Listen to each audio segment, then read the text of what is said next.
Hi everyone, it's Sarah Lynn with Crafts Direct. In this video, I'm going to show you Copic marker coloring basics. I'm going to tell you exactly what you need to get started with Copics and how to color so they're blended beautifully. As you can see here, I've made 4 different cards using Copic coloring techniques. Follow along this video and I'll show you how it's done. To begin with your Copic coloring, you need to start with the basics, which is the cardstock and ink that you're using. Here I'm using Coconut Swirl by Basil. The ink I prefer is Memento Tuxedo Black by Sukaniko. You need a good quality dye ink that won't smear when you're coloring. Now we're going to talk about coloring within the color families. As you can see here, I'm using markers RV21, 23, and 25. In order for colors to blend smoothly together, they need to be within the same color family, like the example shown here. There are other RV color families such as RV56, 59, but those ones will not smoothly blend with the RV20s that I have shown here. You also want to make sure that you have colors that are close in number. The closer the markers are in number, the easier they will be to blend together. For example, if I just had the RV21 and the RV25 without the 23, it would be harder to blend those two together. Because we have all 3 in a sequence there, they're going to smoothly blend together. Here's another example of a color family that will blend well together, the BV0 family. So I have 00, 02, and 04.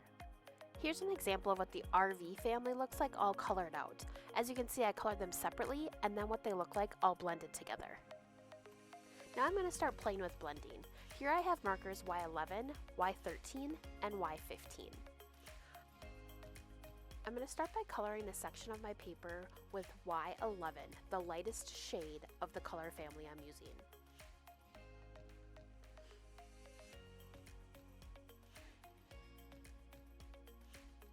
Now to start blending, I'm going to use the Y13 marker and just color in a little bit on the left-hand side.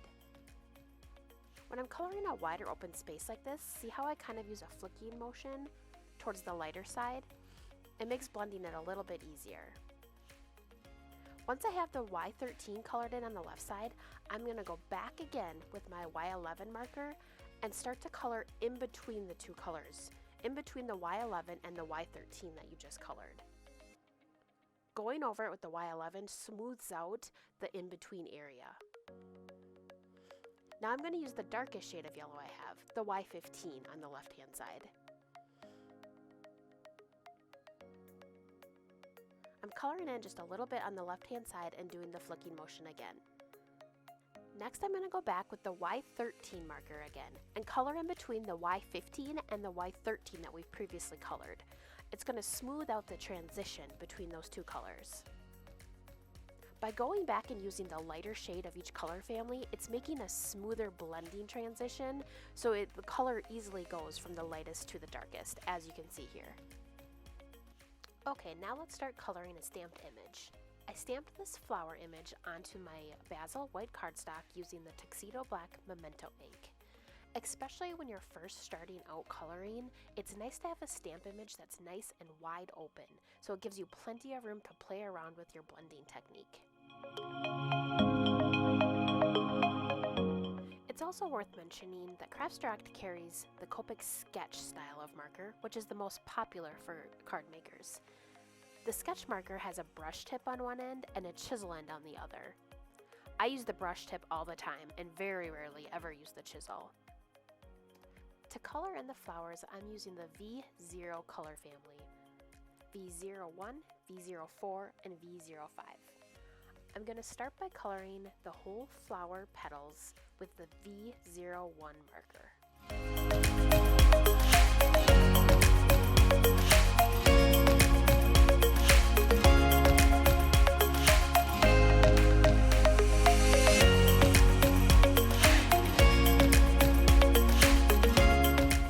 I decided I wanted the ends of the flower petals to be darker in color, so now I'm going back over with the V04 marker and shading in from the end of the petal to about halfway up.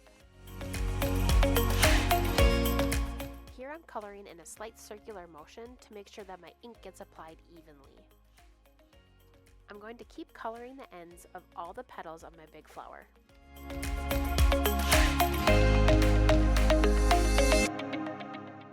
Now I'm going to go back over the area I just colored with the V01 marker to try and transition those two colors to blend nicer from the lighter to the darker shade.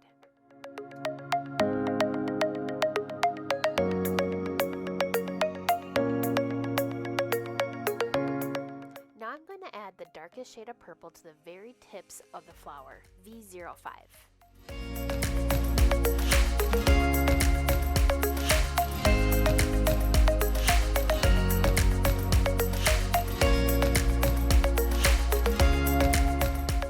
And again, I'm going to go over the area that I just colored with the lighter shade of purple so the blending goes smoothly from the lightest to the darkest. Now I'm done with the biggest flower, which is the easiest because of the open spaces. As you can see, it's blended beautifully from light to dark. Now I'm going to go back and do the same technique with the smaller flower petals.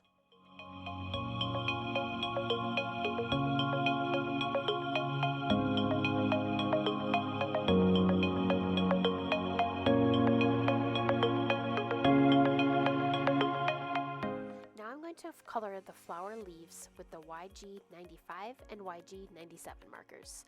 I'm going to start with the 95 and color the whole leaf, and then add some shading on the bottom part of the leaves with the darker shade of green.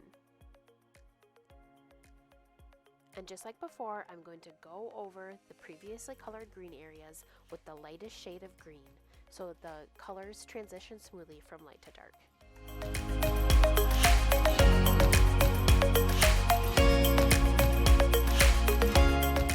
One technique I like to do a lot is trace around my colored image with a light color of Copic marker. I usually use W1 or C1 for this. Here I'm using C1. It just tends to give the image a little bit of almost a dimensional effect when you do this.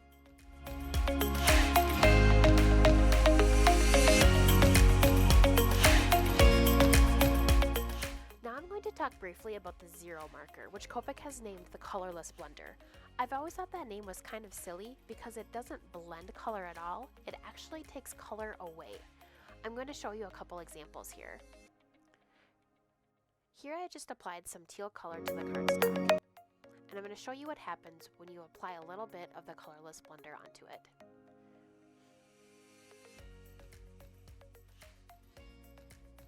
I'm just going to color in a couple polka dots onto the colored area.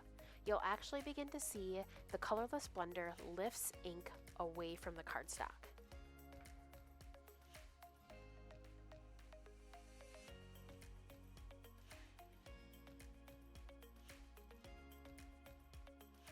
It's a great tool to use if you want to apply a little bit of texture to something.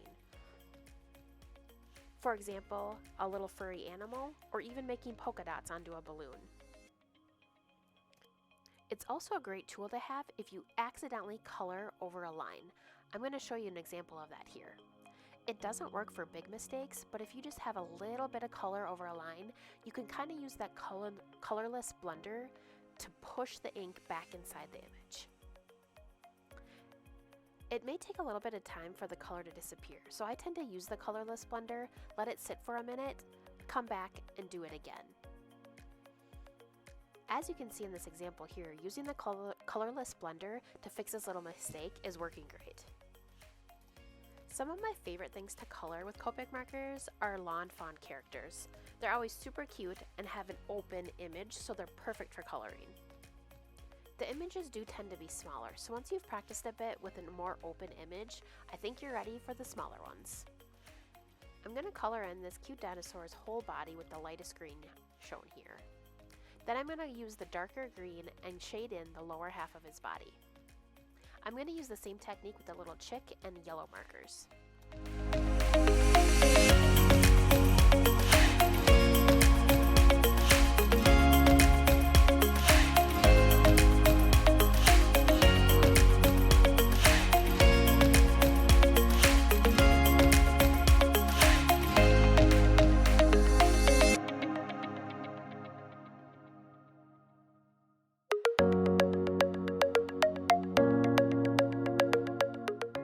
show you how to do a little bit of a different technique with Copic markers. It's called no line coloring. Essentially, it's just using a lighter colored ink pad to stamp your image and then coloring over that. Here I'm using Jellyfish Dye Ink by Fawn. Fawn does produce a couple of ink pads that are made specifically for alcohol markers, which is what Copic markers are. So here I'm going to stamp my image with the Jellyfish ink onto my cardstock. And then I'm going to start coloring. The point of no line coloring is that you barely see the stamped lines, so it almost gives the finished colored image a watercolory look. As I've done previously, I'm going to start with the lightest shade of Copic marker I'm working with.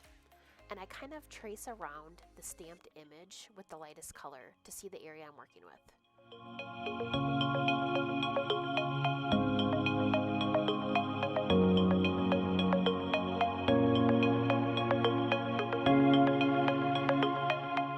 Once you've colored in the whole flower with the lightest of the shades, I'm going to do exactly what I did before.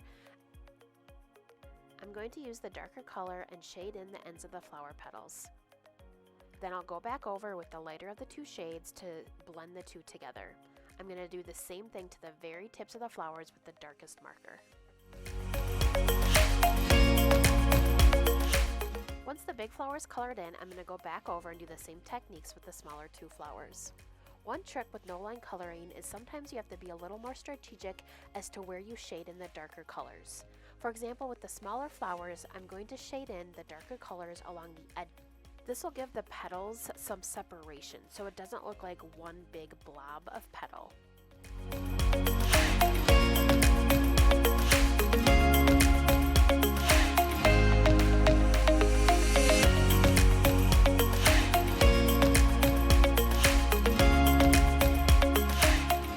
I love the no-line coloring technique with Copic markers. It gives your finished product almost a hand-drawn watercolor look. Just remember, if you're a beginner at Copic coloring, remember these couple of things. You need a good ink pad and cardstock. Make sure to stay within the Copic color family when blending, and start practicing your blending with a more open image. Have fun coloring!